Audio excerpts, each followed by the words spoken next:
Hey, this is Chris from GuitArmy, and in this guitar lesson I'm going to be showing you how to play the guitar solo to one of the greatest classic rock songs of all time. It's Boston's More Than a Feeling. So how this is going to work is I'm going to play the guitar solo while the guitar tab's scrolling down across the bottom, and all you have to do is play the guitar tablature right along with me and have a great time. I chose this guitar solo because I was playing it the other day with one of my students and I thought it was pretty easy, it sounds good, and it was fun to play. So I thought it would be perfect for my series of how to play a guitar solo while I play along with the guitar tab down at the bottom. I would say that this guitar solo is perfect for a kind of like late beginner or intermediate guitar player. It's definitely not an advanced guitar solo, and it may not be for someone that literally just started playing guitar. So late beginner or intermediate, I think this is going to be a really fun guitar solo for you to play. So what I did is I recorded myself playing the guitar solo at 75%. So it's a little slower, so it's a little easier to follow. And then I also recorded myself playing it at full speed at 100%. So what I'm going to do is I'm going to have it kind of looped 5 times at 75% and then 5 times at 100%. The guitar solo is pretty short, so I figure I could loop it a bunch of times. That way, if you're actually practicing it, you don't have to keep kind of keep rewinding and going back. You can just, if you want to do it at 75, just play it 5 times and then go back. Then you can go back. I just think it's easier. It's less work for you. It's not hard to hit the arrow keys back and forth, but I figured, hey, why not? It's just copy and paste anyway. So that's kind of how this setup's going to work. All right, so let's get on to playing the guitar solo. If you have any questions or concerns, make sure you leave comments down below if you like this video, or if there's anything you thought I could do better, or if you have any questions about actually playing the guitar solo, make sure you leave some comments and enjoy playing the solo.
Hey, thanks for taking the time to check out this guitar lesson. I hope you've had a good time playing the solo like I did, and I will see you in the next lesson.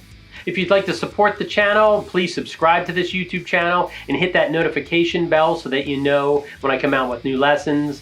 I'm going to be doing some different things in the future. I'm going to be doing polls and stuff for my Guitar Wars series. So if you want to get in on those polls and weigh in, then you want to make sure you hit that notification bell.